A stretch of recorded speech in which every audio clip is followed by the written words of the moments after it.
sebenar-benar keberuntungan. Itulah sebenar-benar keberhasilan. Wa mal hayatud dunya illa mataul ghurur. Sebab semua kesenangan, keberhasilan, kesuksesan yang diraih di dunia ini, jika tidak mengantarkan sukses di akhirat, itu semua adalah kesenangan yang bersifat sementara, bahkan menipu. Nah, karena itulah Allah sedang mendidik kita, mempersiapkan kita untuk membangun sebuah visi bukan hanya sukses di dunia, tapi sukses di akhirat. Dan visi terbesar kita adalah ad-dukhul ilal jannah, masuk ke dalam surga. Bahkan di dalam surga ada visi yang lebih besar lagi, yaitu az-ziyadah, tambahan kenikmatan di dalam surga yang menjadi puncak kenikmatan di dalam surga, yaitu melihat wajah Allah Subhanahu wa ta'ala. Para ibu sekalian, dalam sebuah hadis yang sahih diriwayatkan oleh Muslim, idza dakhala ahlul jannah al jannah, apabila para penghuni surga sudah memasuki surga dan mereka merasakan kenikmatan yang dahsyat di dalam surga, yaqulu lahum rabbuhum, tiba-tiba terdengar seruan dari Allah Subhanahu wa ta'ala kepada mereka, ya ahlal jannah, wahai para penghuni surga, aturiduna syai'an azidahu, maukah kutambahkan untuk kalian kenikmatan? Para penghuni surga awalnya mereka saling pandang-memandang satu dengan yang lain, pandangan keheranan dan kebingungan. Mereka saling bertanya, nikmat apa yang Allah sembunyikan dari kita? Nikmat apa yang Allah belum berikan kepada kita? Sebab kenapa satu kenikmatan surga yang mereka rasakan itu belum mampu membuat mereka melirik nikmat yang lain. Satu kenikmatan saja itu mereka tidak ada bosan-bosannya. Karena itulah para ulama mengatakan kenikmatan surga itu adalah kenikmatan yang ujungnya adalah tambahan kenikmatan. Kenikmatan surga adalah kenikmatan yang selalu diikuti dengan tambahan kenikmatan. Beda dengan kenikmatan dunia. Kenikmatan dunia adalah kenikmatan yang ujungnya tidak nikmat. Kenikmatan yang selalu diikuti dengan ketidaknikmatan. Kita bayangkan makanan yang paling enak dan makanan itu tersaji di hadapan kita. Kita nikmati, Masya Allah nikmat. Tapi setelah itu ada ketidaknikmatan. Kita butuh ke kamar mandi dan seterusnya. Bayangkan kendaraan yang paling elit, yang paling mewah dan kita punya. Tapi setelah itu ada ketidaknikmatan. Tergores sedikit saja bisa sebulan tidak tidur. Pajaknya, perawatannya dan seterusnya. Itulah kenikmatan dunia. Sehingga siapa yang menghabiskan waktu, tenaga, pikiran mengejar dunia, sebenarnya dia sedang mengejar sesuatu yang ujungnya tidak nikmat. Bedanya dengan kenikmatan surga, kenikmatan yang ujungnya tambahan nikmat, kenikmatan yang selalu diikuti dengan tambahan kenikmatan. Maka penghuni surga tatkala merasakan satu kenikmatan, dia nggak mengenal istilah bosan dan terus menerus menikmati nikmat itu sampai datang malaikat menegurnya. Apa kamu tidak ingin mencicipi nikmat surga yang lain? Mau. Terus kenapa kamu hanya sibuk dengan satu kenikmatan? Sebab kenikmatan ini belum mampu membuat saya melirik nikmat yang lain. Itulah kenikmatan surga. Silakan kamu nikmati nikmat surga yang lain. Makanya ketika tiba-tiba muncul pengumuman dari Allah, aturiduna syai'an azidakum, maukah kutambahkan kenikmatan? Mereka semua bingung, nikmat apa lagi? Menjawab rasa penasaran penghuni surga itu, kata Rasulullah sallallahu alaihi wasallam, yashifullahu al-hijab. Allah menyingkap hijab. Allah membuka tabir yang menjadi penghalang di dunia ini, kita tidak bisa melihat wajah Allah. Di surga Allah menyingkap hijab, menyingkap tabir, terlihatlah wajah Allah Subhanahu wa ta'ala.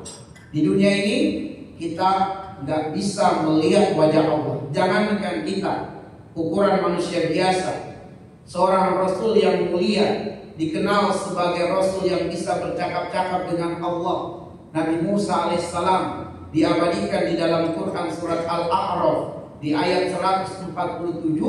Musa memohon kepada Allah, "Ya Tuhanku, arini anzur ilaika, izinkan aku melihat wajahmu." Itu Musa alaihissalam diabadikan di Quran surat Al-A'raf 147. "Ya Tuhanku, izinkan aku melihat wajahmu." Apa kata Allah? "Lan taroni, selama-lamanya di dunia ini engkau wahai Musa gak bakal bisa melihat wajah." Tapi Musa sangat kekeh pengen melihat wajah Allah di dunia. Allah tidak ingin mengecewakan permintaan Musa alaihissalam, tapi Allah memberikan kepadanya sebuah perumpamaan dan perbandingan. Walakin kata Allah, "Unzur ilal jabal." Wahai Musa, coba kamu lihat gunung itu. Lihat gunung itu. Gunung itu lebih besar dari badanmu, lebih kuat dari tubuhmu. Unzur ilal jabal. Fa istaqarra makanahu sawfa tarun. Aku izinkan gunung itu melihat cahayaku, belum wajahku, cahayaku. Kalau gunung itu bisa menahan cahayaku, aku izinkan kamu melihat wajahku, kata Allah. Tatkala Allah menampakkan cahayanya kepada gunung, yang di dalam tafsir Ibnu Katsir hanya sebesar lubang jarum, cahaya ditampakkan kepada gunung, hancur gunung itu berkeping-keping, dan Musa pun terlempar dalam keadaan pingsan. Falamma afaq, ketika dia sadar, dia memohon ampun kepada Allah, tidak akan mengulang lagi permintaannya di dunia. Nah, Musa alaihissalam gak bisa melihat wajah Allah di dunia, apalagi. Tapi di dalam surga Allah menyingkap tabir. Allah menghilangkan penghalang dari seorang hamba melihat wajah Allah. Tatkala Allah menampakkan wajahnya yang maha indah, maha sempurna kepada penghuni surga, seketika itu juga semua penghuni surga melupakan semua kenikmatan-kenikmatan yang ada di dalam surga. Kata Rasulullah sallallahu alaihi wasallam, "Wa ma utu syai'an ahabba ilaihim min nazar ila rabbih." Tidak ada lagi puncak kenikmatan yang melebihi dari melihat wajah Allah. Tatkala penghuni surga melihat wajah Allah, seketika itu juga semua kenikmatan surga terlupakan oleh mereka. Para ibu sekalian, tidakkah kita rindu untuk melihat wajah Allah? Tidakkah kita merindukan untuk melihat Rob yang telah menciptakan kita, yang telah mengijabah setiap doa-doa kita, yang dengannya kita selalu minta perlindungan dan permohonan? Tidakkah kita rindu untuk melihatnya, berjumpa dengannya? Dan kata Allah di dalam surat Al-Qiyamah, "Wujuhun yawma idzin nadhirah ila rabbiha nadhirah."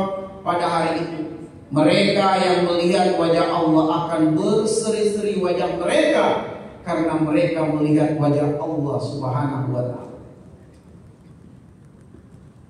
Ibu sekalian, inilah pelajaran yang mendasar, yaitu bagaimana kita membangun sebuah visi besar, bukan hanya sukses dunia, tapi sukses dunia mengantarkan kita sukses yang lebih dahsyat lagi, yaitu sukses di akhirat, melihat wajah Allah Subhanahu wa ta'ala.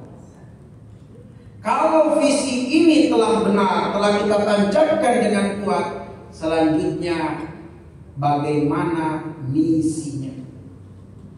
Misinya ternyata di dalam satu ayat ini pun juga kita diberitahu. Misinya ringkas, misinya sederhana, ihsan. Sehingga Allah mengatakan, lilladzina ahsanu al-husna wa ziyadah. Bagi siapa saja yang berbuat ihsan, untuknya surga dan tambahan kenikmatan di dalam surga. Jadi visinya hanyalah ihsan. Apa itu ihsan? Ihsan itu ringkasnya berbuat kebaikan dengan cara yang terbaik. Berbuat kebaikan dengan cara yang terbaik, itulah yang disebut dengan ihsan. Kalau berbuat kebaikan dan kita mampu mempersembahkan, andaikan dipresentasikan kebaikan itu adalah 100%, kita mampu mempersembahkan 100%, tapi yang kita berikan hanya 80%, kita sudah terkategori berbuat baik tapi belum ihsan. Karena ihsan itu berbuat kebaikan dengan cara yang terbaik. Itulah arti dari ihsan. Ibu-ibu sekalian, ihsan itu ruang lingkupnya hanya 3.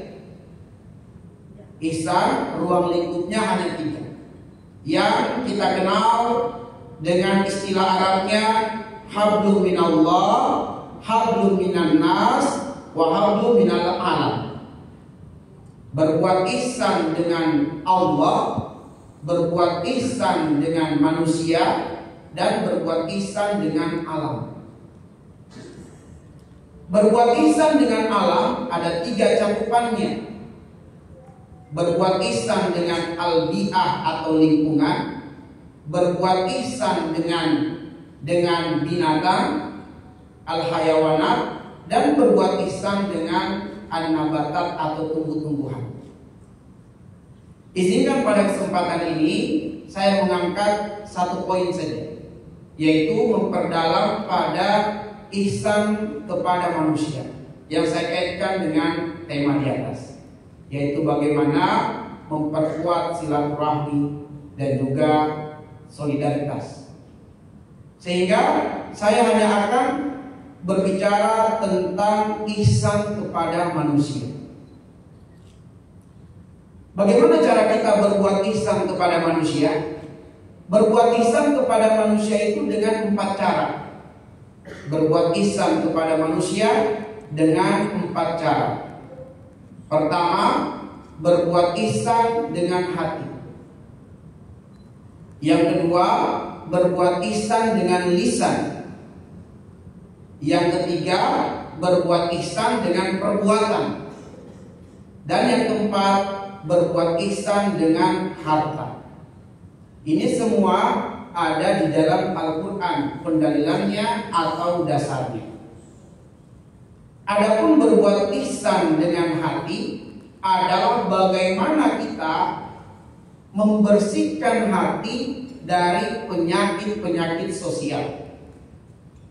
Salah satu istilah manusia di dalam Al-Quran adalah an-nas. Sebab meskipun terjemahannya sama, tapi di dalam Al-Quran itu ada 4 istilah manusia. Ada al-insan, ada al-bashar, ada Bani Adam, dan ada an-nas. Ketika Allah menyebut manusia dengan sebutan an-nas, itu karena manusia adalah makhluk sosial. Artinya manusia tidak bisa hidup sendiri, butuh orang lain. Jangankan ketika dia hidup, dia mati pun membutuhkan orang lain, apalagi ketika dia hidup. Nah, karena itulah di dalam menjalani kehidupan sosial, hati harus dibersihkan dari penyakit-penyakit sosial. Membersihkan hati dari penyakit-penyakit sosial, itulah yang disebut dengan ihsan melalui hati. Apabila hati bersih dari penyakit sosial, insya Allah tercapai tema ini. Silaturahmi akan kuat, solidaritas akan terbentuk. Saya angkat beberapa contoh penyakit sosial yang ada di dalam Al-Quran, di mana hati kita harus bersih dengannya. Pertama, di dalam surat An-Nisa ayat 32, Allah mengatakan, وَلَا تَتَمَنَّوْا مَا فَضَّلَ اللَّهُ بِهِ بَعْضَكُمْ عَلَى بَعْضٍ لِلرِّجَالِ نَصِيبٌ مِّمَّا اكْتَسَبُوا وَلِلنِّسَاءِ نَصِيبٌ مِّمَّا اكْتَسَبْنَ وَاسْأَلُوا اللَّهَ مِن فَضْلِهِ إِنَّ اللَّهَ كَانَ بِكُلِّ شَيْءٍ عَلِيمًا. Kata Allah, ketika kalian hidup bermasyarakat, jangan sampai di antara kalian cemburu terhadap rezeki orang lain yang dilebihkan dari sebagian yang lainnya. Bersihkan hati dari penyakit cemburu, dari penyakit dengki terhadap rezeki orang lain. Kata Allah, lirijali nasibum mimma iktasabu. Lirijali nasibu mimma iktasabu wa linnisa'i nasibu mimma iktasabna.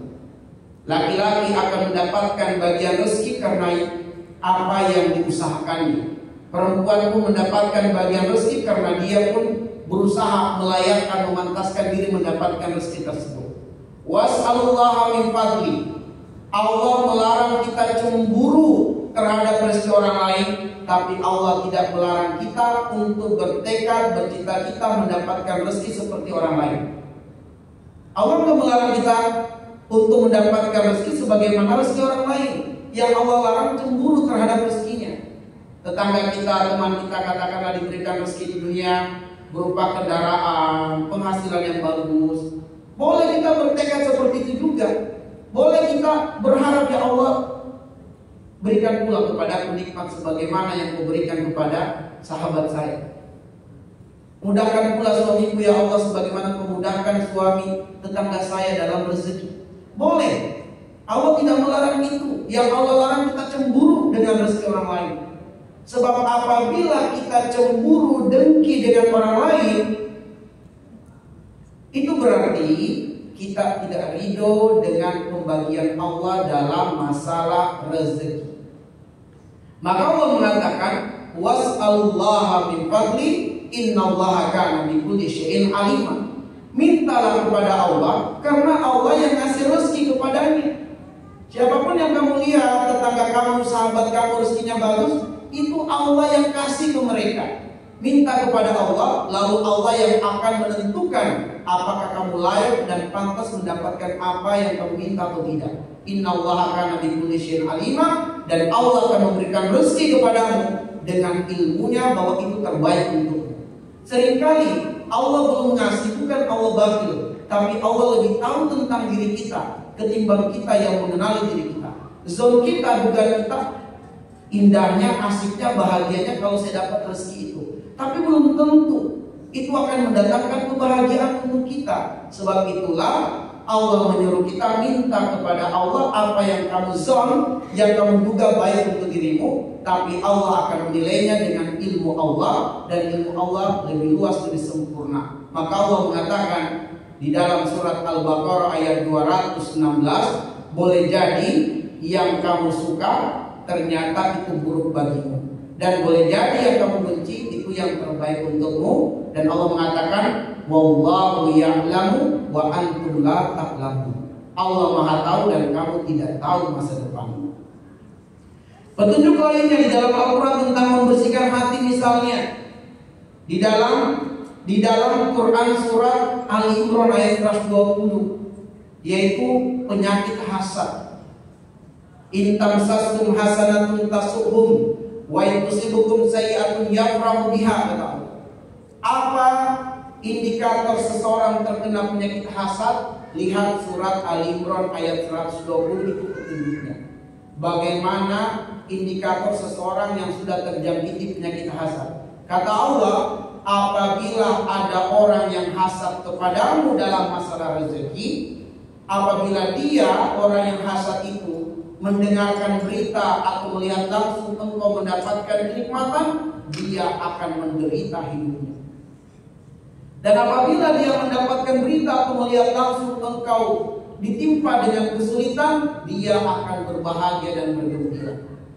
Ayat ini memberikan petunjuk kepada kita, satu-satunya manusia yang tidak akan pernah berbahagia dengan kebahagiaan kita adalah orang yang hasad. Maka orang yang hasad ini akan menderita hidupnya. Nah, jangan sampai penyakit hasad ini menimpa diri kita, yang menjadikan kita tersiksa dengan kebahagiaan yang didapatkan oleh orang lain. Apa sulitnya kita lapang dada ridho dengan rezeki Allah dan kita doakan kebaikan dan keberkahan padanya, lalu kembali pada petunjuk yang pertama tadi, kita minta juga kepada Allah. Itu lebih bagus daripada kita hasad. Jangan lupa, hasad itu penyakit yang sangat-sangat berbahaya. Kenapa saya katakan sangat berbahaya dan saya harus angkat suara untuk menjelaskan hal ini? Karena penyakit hasad ini adalah penyebab utama terjadinya kejahatan besar di langit dan menjadi penyebab utama terjadinya kejahatan besar di bumi.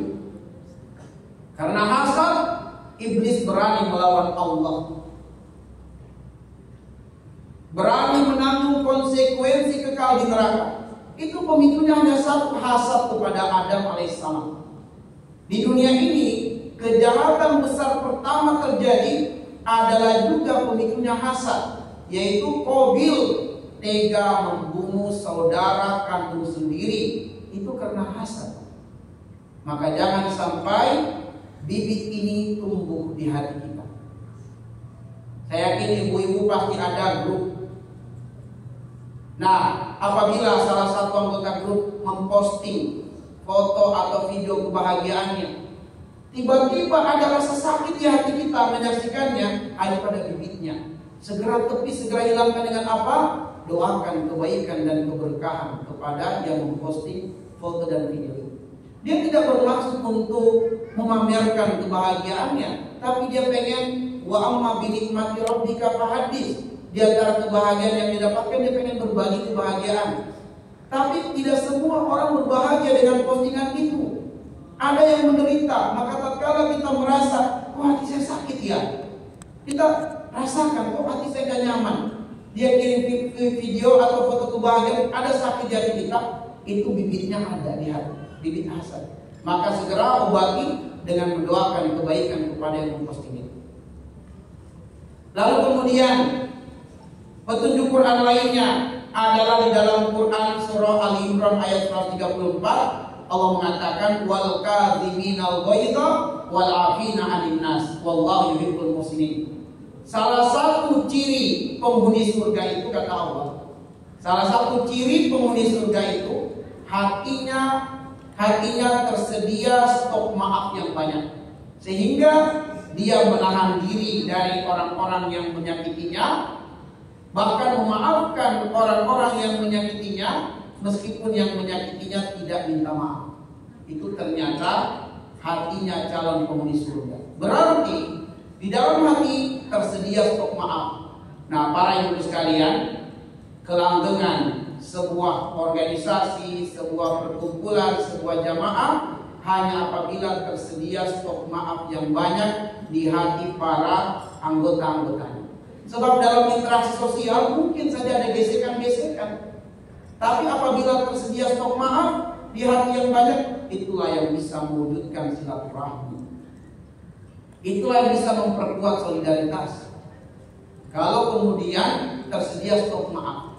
Makanya ada ulama yang mengatakan usia pernikahan itu bukanlah usia angka-angka tahun, tapi usia pernikahan tergantung seberapa banyak stok maaf yang tersedia di hati seorang pasangan untuk pasangannya. Itulah yang bisa melanggengkan ikatan rumah tangga.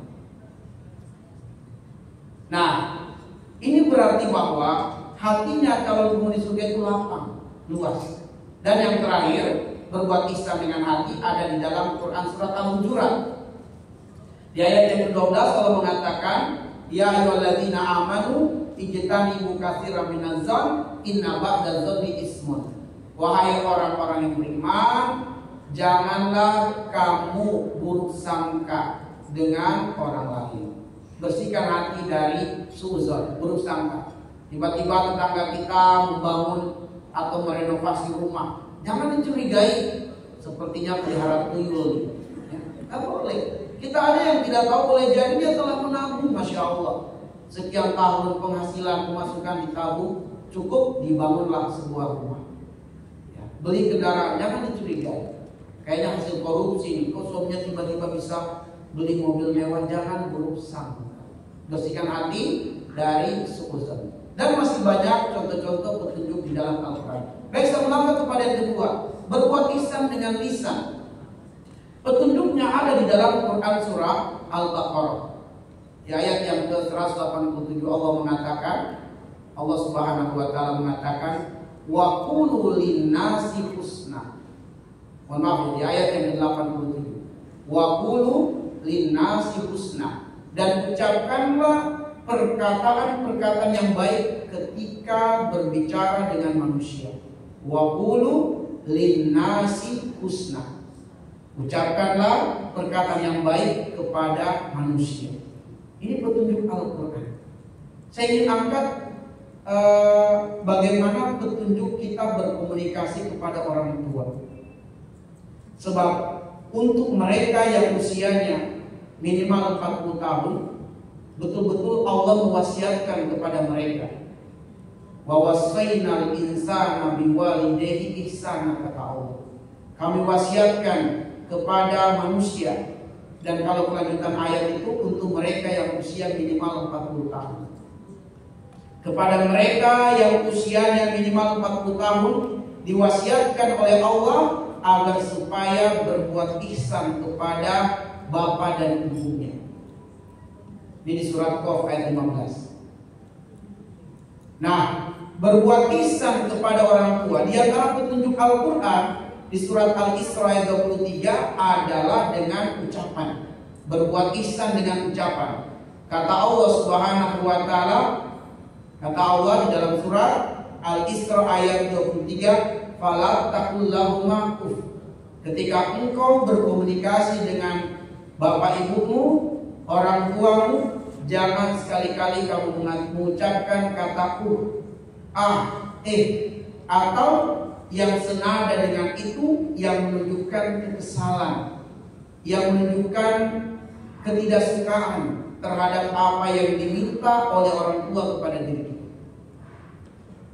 Fala taqul lahuma uff wala tanharhuma, kata Allah.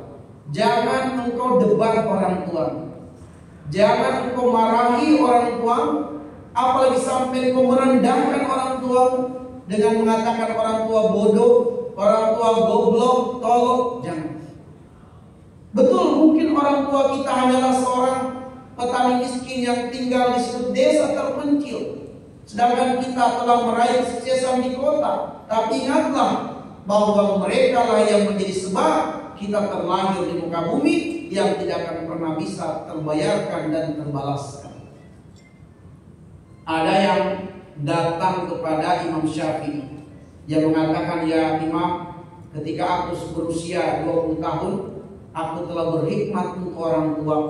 Aku dampingi, aku urus, aku biayai semuanya sampai mereka menghembuskan nafas terakhirnya. Dan kurang lebih pengabdianku 25 tahun. Dari usia 20 tahun sampai 25 tahun. Yaitu berarti di usianya yang ke-45 tahun, dia terus mendampingi ayah bundanya sampai menghembuskan nafas terakhir. Dia berkata kepada Imam Syafi'i, apakah kebaikanku selama 25 tahun telah membalas kebaikan ayah dan bundaku kepadaku?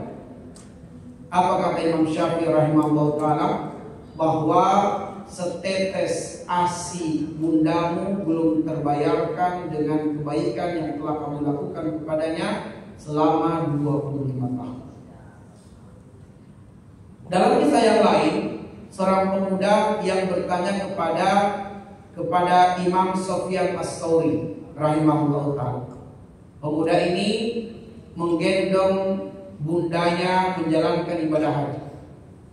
Dia gendong bundanya menjalankan ibadah haji dari kampung halamannya di Yaman. Terus perjuangannya luar biasa sampai kemudian selesailah rangkaian haji.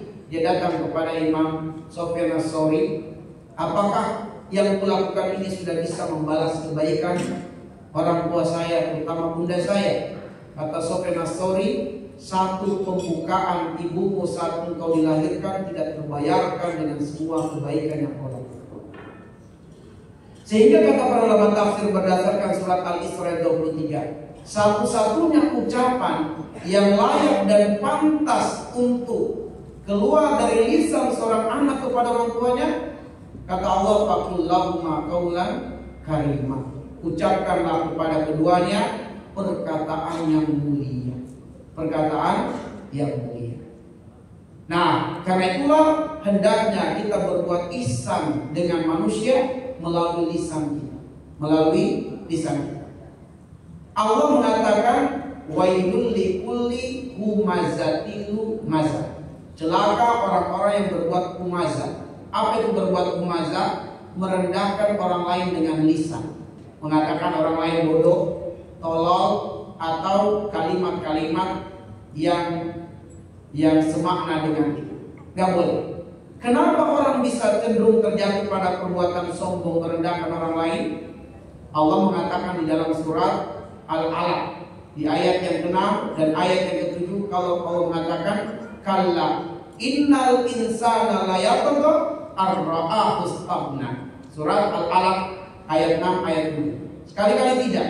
Manusia cenderung berbuat kesombongan dengan merendahkan orang lain ketika dia melihat dirinya lebih tinggi, lebih mulia daripada orang lain. Itu kata Allah. Jadi ketika kita diberikan amanah, tugas, tanggung jawab, jabatan, posisi yang lebih dari orang lain, itu sebenarnya adalah ujian dari Allah. Apakah kita akan meluaskan kebaikan dengan jabatan, dengan posisi itu, ataukah sebaliknya kita menjadikan itu sebagai sarana kesombongan dengan merendahkan orang lain? Maka Allah mengatakan kalla innal insana la yatgha ar-ra'ahu istaghna. Sekali-kali tidak, manusia pasti akan berbuat kesombongan ketika dia melihat dirinya lebih mulia, lebih baik, lebih tinggi dari orang lain. Lalu kemudian kita berbuat ihsan dengan perbuatan, yaitu dengan perbuatan kita bagaimana kita menolong, meringankan, membantu, memudahkan orang lain. Kata Nabi SAW, man yassara ala muksirin yassarallahu alaihi fid dunya wal akhirah. Siapa yang mempermudah urusan manusia, Allah akan mempermudah urusannya di dunia dan di akhirat. Wallahu fi aunil abdi maka al-abdu fi auni akhi. Allah pasti menolong seseorang apabila dia suka menolong orang lain. Ada teman kita yang sakit, maka kita jenguk. Nggak bisa kita jenguk, kita doa. Kita berikan bantuan untuk membantu dia, menguatkan dia, untuk bisa melawan ketidaknyamanan kehidupan yang dia hadapi dan dia rasakan. Yang terakhir adalah berbuat ihsan dengan harta. Sejujurnya di dalam Al-Quran, berbuat ihsan dengan harta inilah yang paling banyak di dalam Al-Quran disebut. Terkait dengan ini saya hanya akan mengangkat satu kisah saja untuk menjadi bahan perenungan. Satu kisah yang terdapat dalam sebuah hadis yang sahih dalam riwayat Imam Bukhari dan Muslim. Bagaimana seorang wanita pelacur dengan hanya memberi minum kepada seekor anjing, Allah mengampuni dosa wanita pelacur itu, bahkan memasukkannya ke dalam surga. Kata Nabi, "Fasyakarallahu laha, faghafarallahu laha, wa adkhalallahu jannah." Allah sangat bergembira dengan perbuatan wanita itu, sehingga Allah mengampuni semua dosanya dan memasukkannya ke dalam surga. Hanya dengan memberi minum kepada seekor anjing. Coba renungkan dan pikirkan. Ini seorang wanita pelacur. Namanya pelacur itu bukan sekali dua kali berzina, tapi terus menerus dia berzina. Bahkan dia mencari hidup dengan cara berzina. Kenapa? Pelacur. Tatkala dia memberi minum kepada seekor anjing binatang. Berapa banyak yang dia berikan? Emang anjing berapa banyak minumnya? Tidak banyak. Dalam penelitian sekitar 1-2 sendok saja anjing itu minum. Tapi lihatlah, seorang wanita yang bahasa kita mungkin disebut rendahan, dia memberi minum kepada seekor anjing binatang dengan pemberian yang sangat sedikit, tapi lihat balasan Allah untuknya. Allah ampuni dosanya, Allah masukkan dia ke dalam surga. Tidakkah kita berpikir, lalu bagaimana balasan yang dahsyat yang akan Allah berikan kepada manusia? Bukan pelacur, bukan pezina, manusia mulia, manusia baik. Dia memberi makan, memberi minum bukan anjing tapi manusia. Dia beri makan, dia beri minum dengan pemberian yang lebih besar daripada 2 sendok air. Bagaimana kira-kira balasannya? Bagaimana ganjaran yang akan Allah berikan? Jadi jangan anggap sepele harta yang bisa kita berikan untuk manusia. Nah, karena itulah kemudian hendaknya harta yang kita dapatkan, penghasilan yang kita raih, yang kita dapatkan di dunia harus menarik kita masuk surga. Jangan sampai harta itu hanyalah sebatas kesenangan di dunia, tapi tidak bisa menarik kita masuk ke dalam surga Allah Subhanahu wa taala. Karena itulah kami pada kesempatan ini mengajak para bunda-bunda sekalian, para ibu sekalian, ayo kita sempurnakan misi di dunia, yaitu dengan berbuat ihsan. Berbuat ihsan kepada manusia. Mudah-mudahan kita semua dimudahkan urusannya oleh Allah Subhanahu wa taala untuk berbuat ihsan seluas-luasnya kepada Allah, kepada manusia, dan juga kepada alam. Kepada alam, kepada lingkungan, kepada binatang, dan juga kepada tumbuh-tumbuhan. Demikian apa yang bisa kami sajikan dan sampaikan. Lebih dan kurangnya mohon dimaafkan. Naktafi bihadzal qadar. Nas'alullah ayyaj'alana minal ladzina yastami'una al-qawla fayattabi'una ahsana. Selanjutnya kami kembalikan atau kami serahkan kepada beliau. Alhamdulillahirabbil alamin. Syukron, jazakallah khairan Ustaz. Bagus sekali tadi materinya ya Ustaz ya. Mungkin ada sekarang sesi tanya jawab aja ya Ustaz ya. Mungkin bisa dibantu Mas Wani? Boleh, kita mau tanya jawab. Ini ibu-ibu yang ingin bertanya akan ada hadiah kayaknya ya. Bener ya, waduh. Yang mau bertanya boleh. Ibu dipersilahkan. Bismillahirrahmanirrahim. Assalamualaikum warahmatullahi wabarakatuh. Waalaikumsalam warahmatullahi Pak Ustadz, saya mau menanyakan sebetulnya di luar tema bahwa wanita itu bisa masuk surga dari pintu manapun asal taat kepada suami. Apakah dosa-dosa kita yang pernah kita perbuat akan hilang kecuali syirik yang setahu saya tidak diampuni Allah karena tidak boleh syirik ya, dia tidak diampuni Allah. Apakah dosa-dosa kecil itu bisa hilang apabila kita taat pada suami? Itu pun kalau suami yang benar ya. Mohon penjelasannya. Terima kasih. Monggo Ustaz. Langsung dijawab. Baik, bismillah, alhamdulillah, wassalatu wassalamu ala asyrafil anbiya wal mursalin wa ala alihi wa sahabatihi ajmain amma ba'd. Allah mengatakan innal hasanat yuzhibna as-sayyi'at. Semua perbuatan-perbuatan kebaikan itu menghapuskan, menghilangkan keburukan-keburukan. Itu firman Allah. Innal hasanat yuzhibna as-sayyi'at. Kita taat kepada suami itu adalah perintah Allah, perintah Rasulullah SAW. Semua ucapan dan perbuatan yang dicintai dan diridhoi oleh Allah itulah yang disebut dengan ibadah. Itulah yang disebut dengan amal soleh. Ketaatan seorang istri kepada suaminya adalah amal soleh, kebaikan. Tetapi ingat, at-ta'atu fil makhluk fil ma'ruf. Ketaatan kepada suami hanya dalam perkara kebaikan. Tidak boleh dalam perkara dosa atau maksiat. Apabila seorang istri mentaati suaminya dalam kebaikan, berarti dia telah mentaati Allah dan telah mentaati Rasulullah, maka itu semua penggugur dosa. Penggugur dosa. Adapun untuk dosa-dosa besar harus disertai dengan taubat nasuha, yaitu dengan pengakuan bahwa kita melakukan sebuah dosa. Apa sih bedanya dosa besar dan dosa kecil?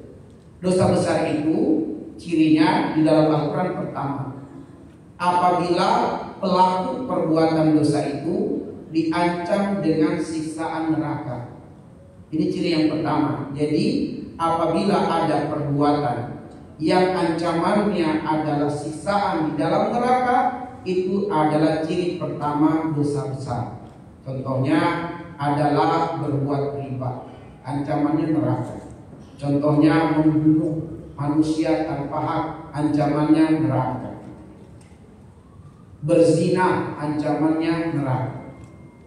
Lalu kemudian yang kedua, semua perbuatan-perbuatan yang mengundang laknat Allah dan laknat Rasulullah itu adalah ciri dosa besar. Misalnya Nabi mengatakan la'anallahu ar-rashi wal murtashi. Allah melaknat orang yang suka menyogok dan disogok. Untuk apa? Untuk kejahatan. Yang ketiga, cirinya adalah apabila perbuatan dosa itu disebutkan hukumannya di dunia, seperti mencuri potong tangan, lalu kemudian berzina dicambuk, yang suka berdusta tidak akan diterima persaksian. Jadi ada hukumannya di dunia, ada haknya di dunia. Itu adalah ciri dosa besar. Maka dosa besar ini harus dengan taubat nasuha. Harus dengan taubat nasuha. Maka setelah kita melakukan taubat nasuha, semua kebaikan-kebaikan kita akan menggugurkan semua dosa-dosa, kesalahan dan kemunduran kita. Allahu a'lam bishawab. Baik Ibu, bagaimana? Sudah cukup jelas? Ada yang ingin bertanya lagi barangkali? Dengan ibu-ibu yang ada di sini, monggo dipersilakan untuk waktunya. Karena ada hadiah tentunya akan diberikan. Siapa yang bertanya? Monggo. Jangan malu-malu, jangan ragu-ragu. Oh, masuk sebelah sana boleh Ibu. J.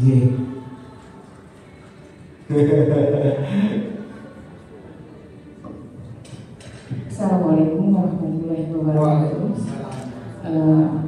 Maaf Ustaz, tadi kan dikatakan bahwa kalau ada perasaan kita ada sesuatu yang tidak enak melihat kelebihan seseorang, itu kan salah satu namanya hasad. Tadi Ustaz menyatakan bahwa kalau sudah ada seperti itu, maka kita harus mendoakan orang itu. Yang menjadi pertanyaan saya adalah, apakah boleh kalau kita merasa punya seperti itu, kita beristighfar dulu, beristighfar untuk diri sendiri bahwa kita salah dan berbuat seperti itu. Itu aja pertanyaan saya. Wassalamualaikum warahmatullahi wabarakatuh. Waalaikumsalam warahmatullahi wabarakatuh. Allah Subhanahu wa taala mengatakan di dalam Quran surah Yunus di ayat yang ke-27. Ya ayuhan nas, qad ja'atkum mau'izatun min rabbikum wa syifaa'un lima fis sudur wa hudan wa rahmatul lil mu'minin. Wahai manusia, kata Allah, telah datang kepadamu mau'izah, yaitu pelajaran dari Allah berupa Alkitab, yaitu Al-Quran, yang dimana ajaran Quran itu menyembuhkan semua penyakit yang ada di dalam dada, menyembuhkan semua penyakit yang ada di dalam dada. Dan ajaran Al-Quran adalah ajaran yang akan mendatangkan rahmat bagi orang-orang yang beriman. Nah, salah satu petunjuk Al-Quran di dalam Quran surat Hud ayat 52 adalah wa ya qaumi istaghfiru rabbakum tsumma tubu ilaihi yursilis samaa'a 'alaikum bidarara wa yazidukum quwwatan ila quwwatikum.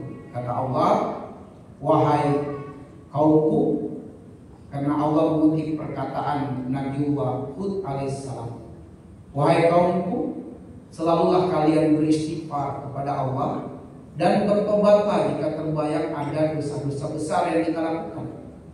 Dengan selalu melakukannya, yursilis samaa'a 'alaikum bidarara, Allah akan turunkan kepadamu hujan yang sangat deras. Hujan yang deras itu hujan yang mampu membuat bumi yang tandus, bumi yang kering, bumi yang gersang menjadi hidup kembali.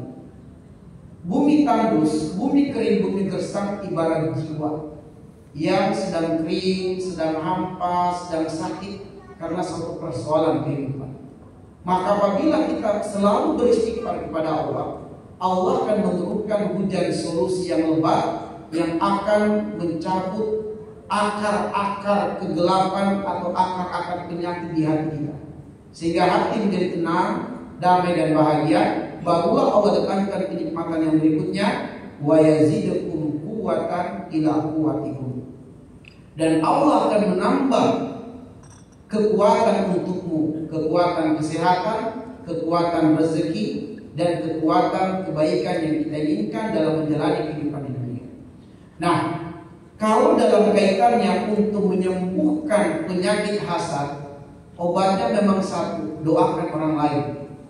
Adapun istighfar adalah untuk membaguskan hubungan kita dengan Allah, karena bersuudzon kepada Allah, kok Allah ngasih rezeki ke dia, saya enggak. Maka ada rasa tidak ridhonya kita kepada orang lain, sebenarnya kita sedang bersuudzon terhadap takdir Allah dalam pembagian rezeki. Maka istighfar itu adalah untuk membaguskan hubungan kita dengan Allah sehingga menjadi tenang, dan untuk menghilangkan penyakit hasad orang lain, obatnya memang mendoakannya. Apa yang kita doakan? Kita doakan paling tidak 7 hal. 7 hal ini diajarkan oleh Nabi. Allahumma aksir ma'alahu wa waladahu wa barik lahu fima ataitahu wa atil hayatahu fi ta'atik wa ahsin a'malahu wa gfir lahu wa adkhilhu jannata. Doakan 7 hal. Ini insya Allah akan menyembuhkan penyakit hasad. Boleh bahasa Indonesia. Yang pertama, Allahumma aksir ma'alahu, ya Allah banyakkanlah hartanya.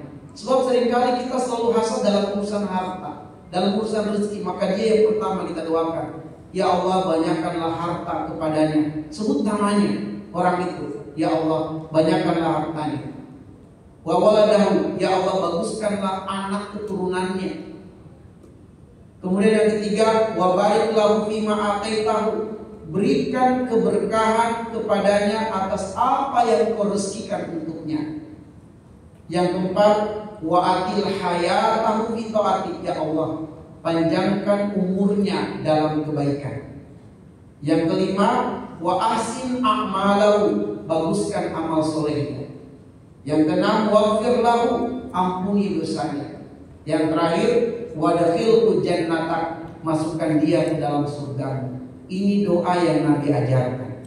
Sehingga jika doa ini kita selalu panjatkan kepada orang yang kita rasa kok ada tidak nyaman di hati kita, ketika mendengarkan berita kebaikan orang tersebut, doakan dia 7 hal ini. Gak usah diberitahu bahwa kita mendoakannya.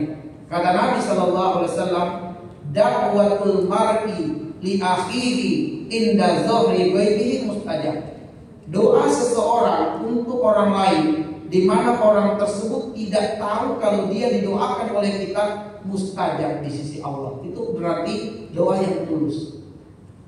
Begitu kita doakan kebaikan untuk orang lain, Allah utus malaikat. Wahai malaikatku, doakan dia sebagaimana doa dia untuk orang lain. Ketika kita mendoakan orang lain kebaikan, Allah utus malaikat mendoakan kita dengan doa kebaikan sebagaimana kebaikan yang kita doakan untuk orang lain. Dan doa malaikat itu mustajab, karena malaikat makhluk yang tak mengenal perbuatan dosa dan tidak pernah tersentuh dengan perbuatan dosa. Dialah yang akan mendoakan kita tatkala kita mau mendoakan kebaikan untuk orang lain. Seperti itu. Allahu a'lam bishawab. Susah ya Ustaz ya, berat, pakai dan berat. Tapi mungkin dengan latihan ya Ustaz ya, dengan latihan dan selalu mengingat rumusnya bahwa Allah pasti tidak menyia-nyiakan doa itu. Allah pasti akan mengirimkan malaikat-malaikat untuk mendoakan kita seperti doa kita kepada orang tersebut. Kalau misalnya, saya nambah satu lagi boleh Mas Oni? Kalau saya dibalik, ini kan hasad.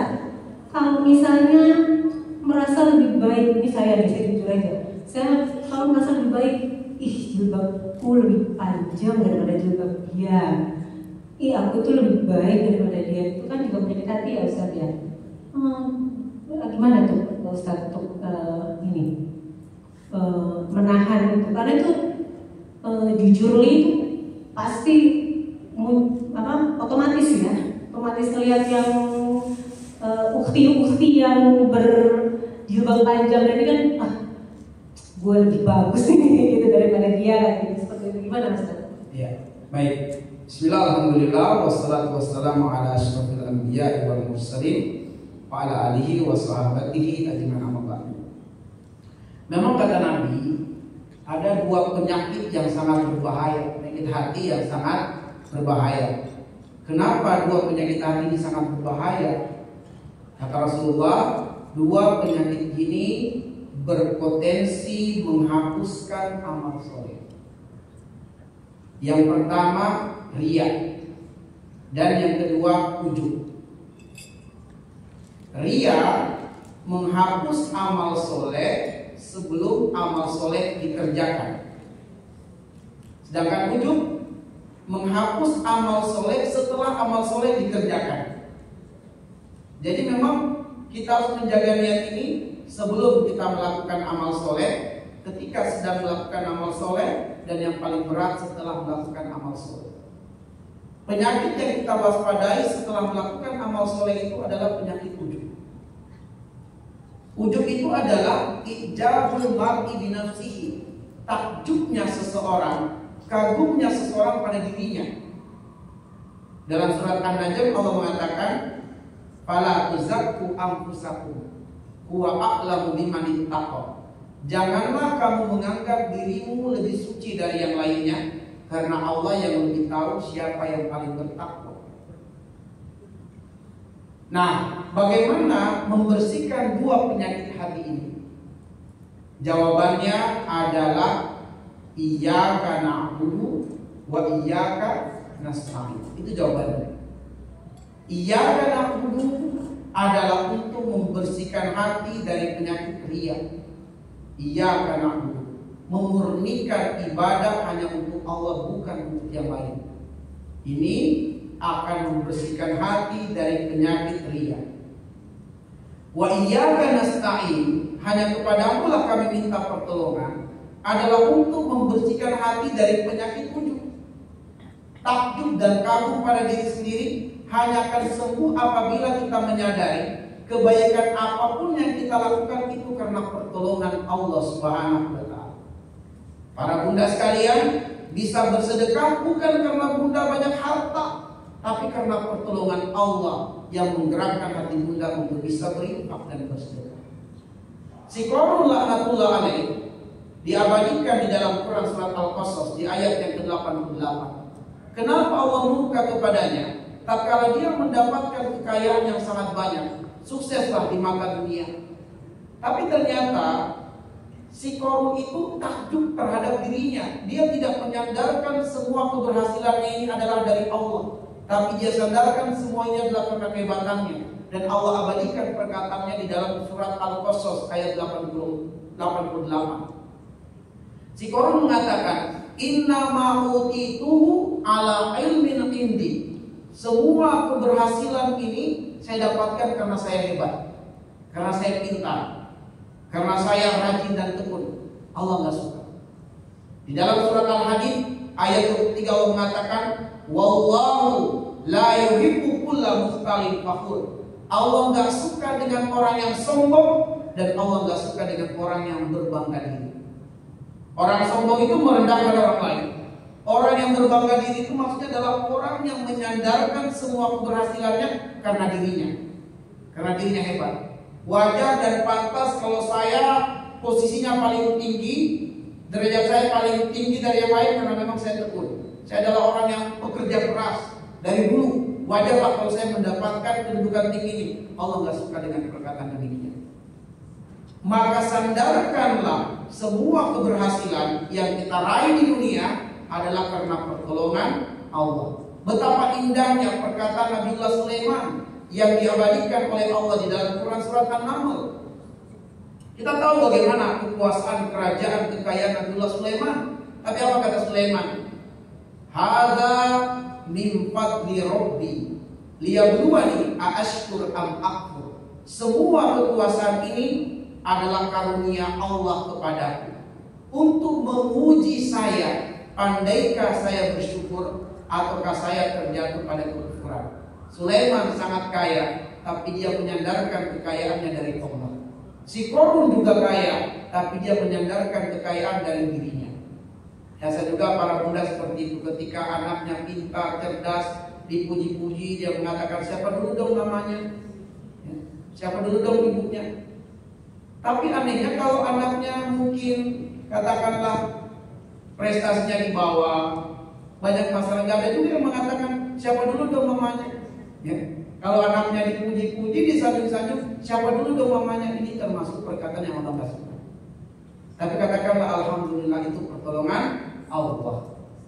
Sehingga ketika kita diberikan kemudahan untuk menjalankan ibadah, katakanlah hada min fadli rabbi liyabluwani aashkur am akfur. Semua ini karunia Allah untuk menguji saya, pandaikah saya bersyukur atau tidak. Saya tutup dengan kata iyyaka na'budu wa iyyaka nasta'in tadi. Siapa yang iyyaka na'budu, itulah yang disebut dengan bekerja lillahi. Bekerja lillah artinya iyyaka na'budu. Wa iyyaka nasta'in, itulah yang disebut dengan bekerja billahi. Ada bekerja lillah, ada bekerja billah. Bekerja lillah artinya dia bekerja, dia niatkan karena Allah. Dan sedangkan bekerja billah, dia sadari bahwa dia bisa bekerja karena pertolongan Allah. Bekerja lillah disebut dengan mukhlis. Bekerja billah disebut dengan mukhlas. Saya ulang, bekerja lillah disebut mukhlis, bekerja billah disebut dengan mukhlas. Dan setan tidak akan bisa merusak hati orang-orang yang bekerja billah, bekerja lillah dan bekerja billah. Itulah yang bisa kami sampaikan atas pertanyaan ini. Terima kasih Ustaz. Jadi kembali lagi ya, berlatih dan merubah mindset bahwa kalau kita merasa lebih baik dari orang lain berarti ujub ya. Berarti kita harus menanamkan ke mindset kita bahwa kita itu dimampukan Allah, kita itu dimuliakan Allah, kita itu ditutup aibnya oleh Allah, seperti itu ya Ustaz ya. Karena waktu sudah habis ya, saya masih dibuka lagi pertanyaan? Sudah cukup ya. Izin ya Ustaz, saya menyampaikan tadi sedikit rangkuman bahwa manusia di dunia ini harus memiliki visi dan misi. Visinya itu harus sukses di dunia dan di akhirat, dan misinya menjadi ihsan. Apa sih ihsan itu? Ihsan itu ihsan pada Allah, ihsan pada manusia, ihsan pada alam. Alam itu ada banyak, ada 3 Ustaz tadi. Lingkungan, binatang, dan tumbuhan ya Ustaz ya.